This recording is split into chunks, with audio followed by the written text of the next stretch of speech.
Wabarakatuh. My name is Shadan Maulana Alfarizi, and I want to talk about the population that I choose.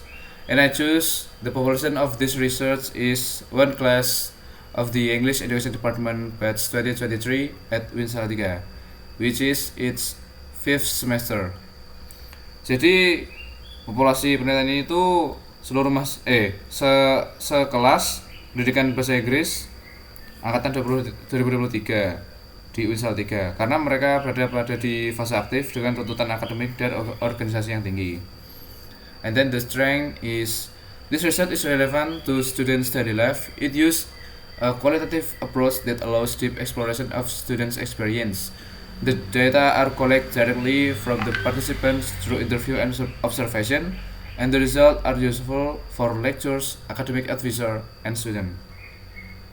Jadi penelitian ini itu relevan dengan kehidupan mahasiswa dan mampu menggali pengalaman secara mendalam melalui pendekatan kualitatif. Hasilnya juga bermanfaat secara praktis bagi dosen, pembimbing akademik, dan juga mahasiswa. And then the weakness is this finding cannot be generalized to all students because the context is specific. The data depend on the honesty of the participants, and there is a possibility of researcher bias in data interpretation. Jadi penelitian ini tuh tidak dapat dipakai secara luas karena konteks yang spesifik. Juga data ini berpotensi subjektif dan dipengaruhi oleh bias peneliti. And my questions about the research is, the first is, how do English Education Department students of batch 23 at UIN Salatiga manage their time between academic and organizational activities? And the second is, what challenge do they face in applying effective time management strategies? Pertanyaan-pertanyaan itu difokuskan pada cara mahasiswa mengelola waktu dan tantangan yang mereka hadapi. Hal ini membantu memahami strategi dan kendala manajemen waktu mahasiswa. And then type of research that I use is qualitative descriptive text. And subject is our English education student of batch 33, semester 5 or 5th semester at UIN Salatiga. Selected purposefully because they have academic and organizational experience.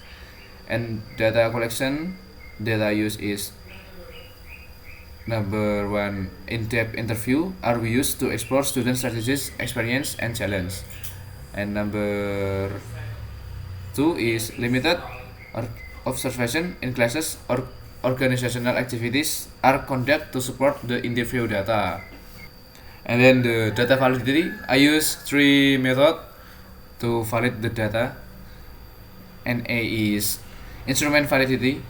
The interview guide is designed based on time management theory and the research objective. And B, instrument reliability. Reliability is ensured by using consistent interview questions for all participants. And the C is data triangulation. Data triangulation is done by comparing interview result with observation and conducting memory checking. Jadi validitas data dijaga melalui instrumen berbasis teori, konsistensi pertanyaan, dan juga triangulasi data. Langkah ini memastikan keakuratan dan kepercayaan hasil penelitian. And next is research variability. This variable independent variable X student time management strategies such as planning, settings, priorities, using tools, and self-disciplines.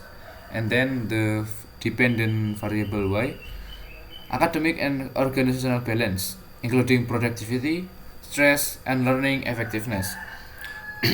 Jadi variabel bebas penelitian ini adalah strategi manajemen waktu mahasiswa, sedangkan variabel terikatnya adalah keseimbangan akademik dan organisasi. Kedua variabel ini digunakan sebagai kerangka analisis kualitatif. And then the title that I pick for this research is, for this population is, Time Management Strategies for English Educational Department Students Batch 23 at UIN Salatiga, a qualitative study. That's it from me. Thank you very much. Wassalamualaikum warahmatullahi wabarakatuh.